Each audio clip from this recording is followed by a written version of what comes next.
జై హింద్ సార్. శివయ్యకి ఏమీ కాలేదని మాత్రం చెప్పు జేడి. ఏం కాలేదు సార్,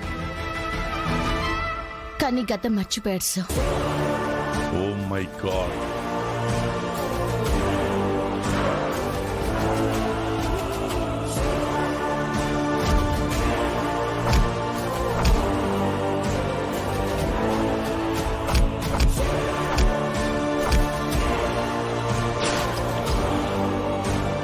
ఎవరు మీరు? మీరు గతం గుర్తు చేయాలని చేసే ప్రతి ప్రయత్నం ఆయన ప్రాణం తీస్తుంది.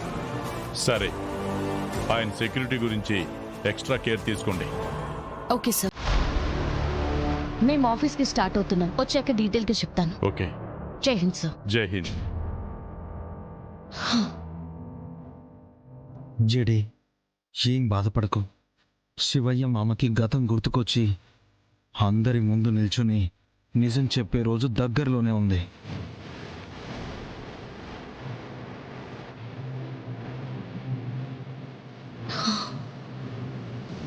జేడి, మనం వెళ్దాం పద. జాగ్రత్త రమ్య.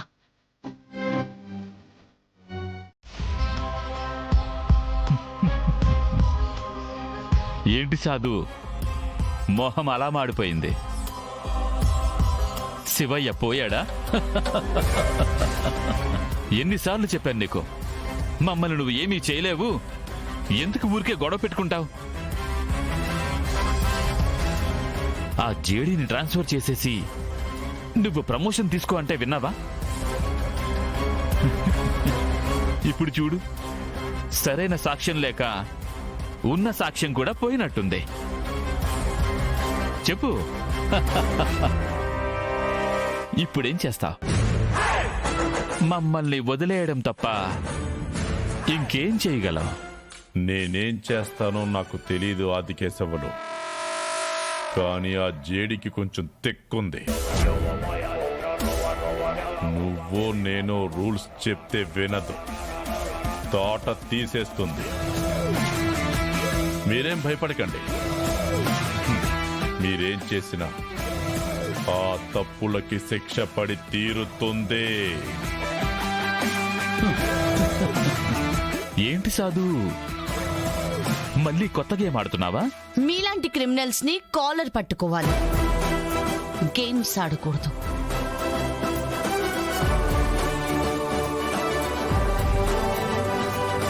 శివయ్య మావయ్యకి ఏం కాలేదు మినిస్టర్. అయినా నీకు బెయిలొచ్చిందని ఎవరు చెప్పారు?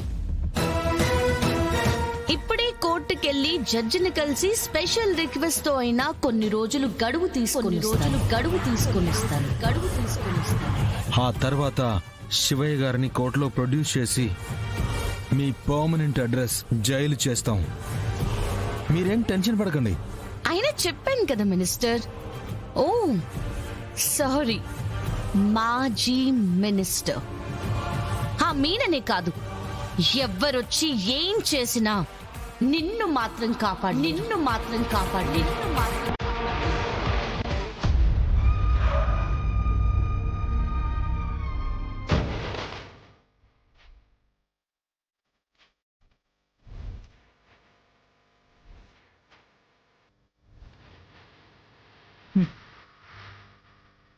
అరే ఫోన్ చేయరా.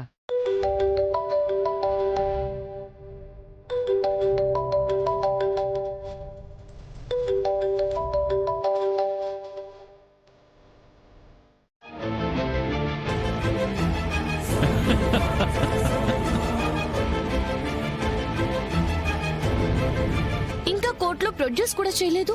ఇలాంటి కేసుకి బెయిల్ ఎలా ఇస్తారు సార్? నేను చెప్తే ఇచ్చినారు పోరే. నేను ఇక్కడ కూర్చొని ఫోన్ కొడితే పైన ఢిల్లీనే కదులుతాది. ఏడుండే జడ్జి ఒక్క సంతకం పెట్టడా? కొన్ని దినాలు పనుండి బయటికి పోయినందుకు గింత రచ్చ చేసినావా? ఇక నుంచి నేనంటే ఎంతో చూపిస్తా. ఇక నా పెనిమిటిని వదిలేసాదు. ఒక్క నిమిషం. జేడీ, బెయిల్ ప్రాసెస్ చేసి మినిస్టర్ని వదిలేసేయండి.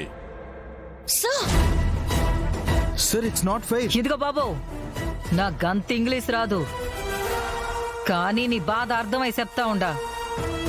గీ తాయారు తలుచుకుంటే అన్యాయానికి కూడా న్యాయం జరుగుద్ది. గది కథ తాయారు లెక్క. ఏ పోరి, ముందు మీ సారు చెప్పిన పని చేయిపో.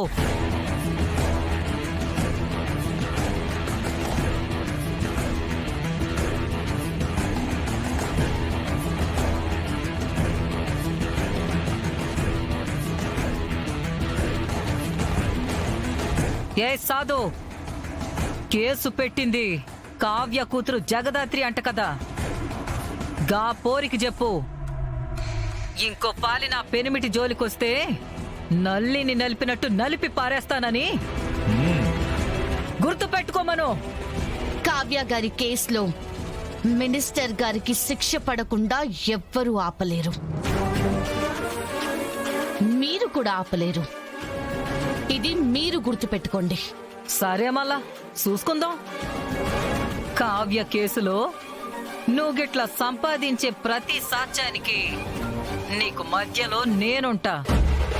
నన్ను గిట్లా దాటుకుని నువ్వు సాక్ష్యాన్ని ఎట్లా చేరుకుంటావో నేను చూస్తా. పెనిమిటి, ఆ నేను బయట కారులోనే ఉన్నా, వచ్చేయ్. డన్.